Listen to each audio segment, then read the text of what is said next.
Good morning बच्चों, कैसे हैं आप लोग? होप सो स्वस्थ होंगे। चलिए खैर, तो बेटा हमारी जो PYQ सॉल्यूशन की सीरीज चल रही है उसका पेपर 2 2022 का हम लोग डिस्कस कर रहे हैं। पेपर 1 2021, 22, 23 में तीनों पेपर फुल्ली डाल चुका हूँ। 2023 का पेपर 2 भी मैं डाल चुका हूँ। अब 2022 का पेपर 2 पे हम काम कर रहे हैं। 50 क्वेश्चंस तक हमने जो है डिस्कस कर लिए हैं। 51 से इस वीडियो में हम स्टार्ट करेंगे। क्या कह रहा है क्वेश्चन में, that a random variable x have the following probability distribution under h0 and against h1। x जो रैंडम वेरिएबल है, तीन वैल्यू ले रहा है।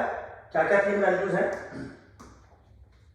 -1 वैल्यू है, 1 वैल्यू है और 2 वैल्यू है। अंडर h0 ये प्रोबेबिलिटी है, अंडर h1 नीचे दिया है प्रोबेबिलिटी है। To test sequentially the hypothesis H0 against H1, it is desired to continue the process as long as this one, where Sn is summation xi. तो उसने एक statistics बनाया है Sn, which is summation of first n observations। वो कहता है कि अगर उसकी वैल्यू -n+1/2 और n+2/2 के बीच में है तो प्रोसेस हम कंटिन्यू करेंगे।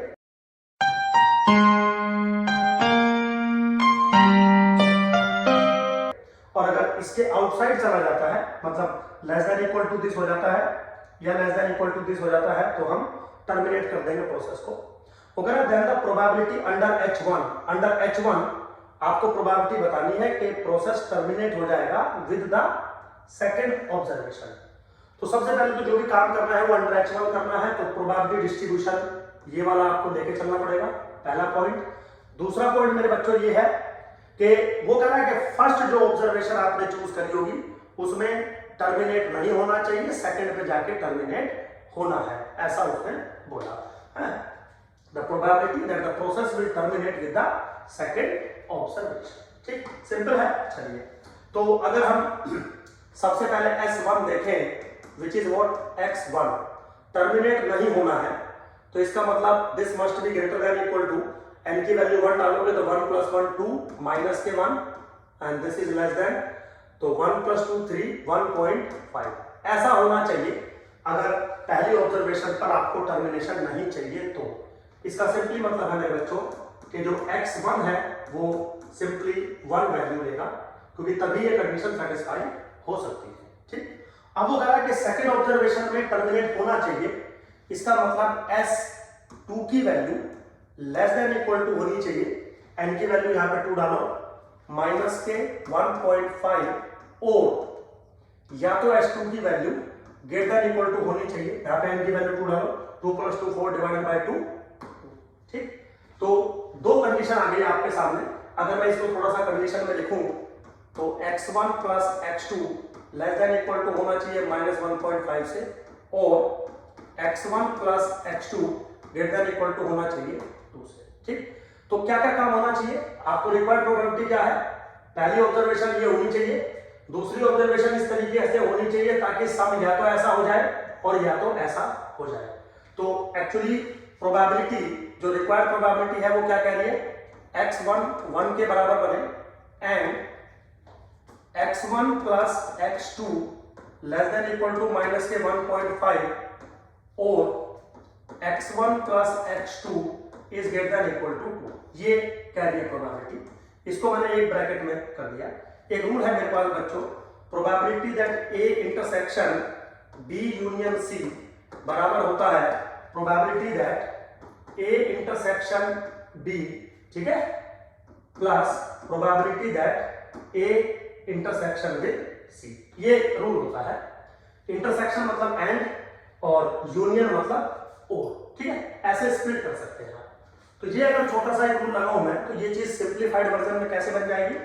Probability that x1 = 1 and x1 + x2 is less than equal to minus के 1.5 plus probability that x1 = 1 and x1 + x2 is greater than equal to 2, ऐसा बन जाएगा। अब ये जो चीज है ये पॉसिबल नहीं है। उसका रीजन है, अगर x1 की वैल्यू 1 है तो आप x2 कुछ भी ले लीजिएगा, sum less than equal to minus के 1.5 नहीं हो सकता, तो दिस इज 5 ही राइट। तो रिक्वायर्ड प्रोबेबिलिटी क्या बनी, probability that x1 is equal to 1 and x1 plus x2 is greater than equal to 2, ये हमारी रिक्वायर्ड प्रोबेबिलिटी बन के आई। अब देखिए मेरे बच्चों, ऐसा दो तरीके से हो सकता है, probability that x1 will take value 1, x2 will take value 1, या फिर probability that x1 will take value 1 और x2 विल टेक वैल्यू 2, क्योंकि x2 की वैल्यू 2 वैल्यू हो सकती है। तो इस केस में भी sum greater than equal to 2 है, इस केस में भी sum greater than equal to 2 है। बिल्कुल सिंपल है, कोई रॉकेट साइंस नहीं है। अब अगर मैं यहाँ पे वैल्यू डालूं, थोड़ा सा अगर आप देखें, चलिए इसको मैं थोड़ा सा रफ कर देता हूँ यहाँ से। तो जो मेरी रिक्वायर्ड प्रोबेबिलिटी है, अगर मैं वैल्यू डालूं तो x1 is equal to 1, x2 is equal to 1 under h1 किसके बराबर बनेगा, 1/4 into 1/4 plus x1 is equal to 1, x2 is equal to 2 किसके बराबर बनेगा, अंडर h1 1/4 इंटू 1/2, तो 1/16 और प्लस 2/16 विच इज व्हाट 3/16 मेरे बच्चों, ठीक है। तो जो रिक्वायर्ड प्रोबेबिलिटी है वो 3/16 है, लेकिन प्रॉब्लम ये है कि इन चारों में से कोई भी ऑप्शन 3/16 नहीं है, ठीक है बेटा। तो मैंने अपनी तरफ से ये सॉल्यूशन दिया है। अब या तो क्वेश्चन में कोई प्रॉब्लम हो सकती है बच्चों, या फिर हो सकता है चारों ऑप्शन गलत हो, यूपीएससी के नजरों में ना आए हो, या फिर बच्चों हो सकता है कि मैं भी गलत हूं, मैं भी इंसान हूं, भगवान नहीं हूं। तो मेरी तरफ से ये सॉल्यूशन है। अगर किसी बच्चे को इससे बेटर सॉल्यूशन मिलता है, जो आंसर आई थिंक आंसर इसका बी है 1/8, लेकिन मेरा नहीं आ रहा है, तो अगर किसी का आता है तो वो मेरे YouTube चैनल पे इस वीडियो पे कमेंट कर सकता है, या मुझे पर्सनली फोन करके बता सकता है ना। मेरा जो फोन नंबर है, मैं इसके लिए पर्सनल नंबर देना चाहूंगा उस बच्चे को, 9999001310। लेकिन सॉल्यूशन का मतलब सॉल्यूशन सॉलिड होना चाहिए, ऐसा नहीं कि आंसर सर हमने ये भिड़ा दिया, आंसर नहीं भिड़ना है। मैं पूछूंगा उससे कि भाई ये कैसे बनाया, कैसे बनाया। तो मोस्ट वेलकम है मेरे बच्चों इस क्वेश्चन के लिए आपको। चलिए कर, वैसे तो देखिए गलती हो सकती है, इसमें दो गलतियां हो सकती है। अगर वो यहाँ पे लेस देन इक्वल टू कर दे सपोज, तो आंसर मैच कर जाएगा, और अगर यहाँ पे लेस देन इक्वल टू नहीं है तो फिर आंसर 3/16 ही है। फिर भी अगर कोई बच्चा ऐसा है जो कर सकता है या मॉडिफाइड है, उसके दिमाग में कुछ और चल रहा है जो करेक्ट है, ऐसा नहीं कि आंसर लगाने के लिए हम लगा देंगे, तो आप मुझे कॉल कर सकते हैं या बता सकते हैं कि सुधीर सर देखो ये ऐसे किया है मैंने, और मैं 10 बार थैंक यू बोलूंगा। चलिए कर, कोई बात नहीं, आगे चलते हैं। अगला क्वेश्चन है मेरे बच्चों, a test of level alpha is said to be unbiased test if its power is greater than the level of significance. D option, ये तो थ्योरेटिकल क्वेश्चन है, इससे स्टूपिड क्वेश्चन धरती पे कुछ नहीं हो सकता। एक्चुअली में क्या होता है, रूल आप ऐसे याद रखिए, alpha plus beta less than equal to 1 होना चाहिए फॉर अनबायस्ड टेस्ट। हमेशा alpha plus beta less than equal to 1 नहीं होता, alpha plus beta greater than equal to 1 भी, ग्रेटर देन 1 भी हो सकता है, but if test is unbiased and this condition is satisfied, so alpha is less than equal to 1 minus beta and this is what power. तो power is greater than the level of significance. तो याद रखने का तरीका है, otherwise ये question बहुत simple है। चलिए मेरे बच्चों आगे चलते हैं। अगला क्वेश्चन क्या है, कह रहा consider the following pairs, 4 pair दिए गए हैं। पहला क्या कह रहा है, how many pairs are correctly match. Correctly match आपको बताने हैं इन चारों में से कौन पेयर है। सबसे पहला है likelihood ratio test, construction of test for a composite hypothesis. पहले वाला है गलत, क्योंकि लाइक्लीहुड रेशियो टेस्ट मेरे बच्चों composite hypothesis as well as simple hypothesis दोनों पे वर्क करता है, दोनों के लिए डेवलप किया गया है। जो न्यूमैन पियर्सन लेमा है उसमें आप ये कह सकते हैं कि वो सिंपल वर्सेस सिंपल के लिए डेवलप किया गया है, बट जो लाइक्लीहुड रेशियो टेस्ट है वो simple versus composite, composite versus composite, simple versus simple के लिए भी, तो सबके लिए किया गया है, तो पहले वाला गलत है। दूसरा है most powerful test, test of confirmation of a set of observation to a given distribution, बिल्कुल ठीक है। अगर आपको मोस्ट पावरफुल टेस्ट निकालना है तो आपको कंफर्मेशन होनी चाहिए सेट ऑफ ऑब्जर्वेशन की जो गिवन डिस्ट्रीब्यूशन होता है। तो सेकंड वाला ऑप्शन करेक्ट है। chi-square test agreement of a set of observed frequency with the corresponding expected frequency, बिल्कुल ठीक है। ये तो कोई बच्चा भी बता देगा। chi-square जब आप बनाते हो observed frequency minus expected frequency का whole square divided by something summation वो करते हैं, पता है। Run test a distribution free test for randomness, बिल्कुल, क्योंकि रन टेस्ट एक नॉन पैरामेट्रिक टेस्ट होते हैं और नॉन पैरामेट्रिक टेस्ट जो है वो डिस्ट्रीब्यूशन फ्री होते हैं। और रन टेस्ट फॉर रैंडमनेस है तो रैंडमनेस गिवन है, ये बिल्कुल सिंपल चीजें हैं। कुछ बच्चे क्वेश्चन जो है ना वो थ्योरेटिकल होते हैं। थ्योरेटिकल का मतलब है जब आप पढ़ रहे होते हो, क्वेश्चन सोल्व कर रहे होते हो, तब इसका मतलब आप पढ़ नहीं रहे हो तो क्वेश्चन सोल्व कर रहे हो।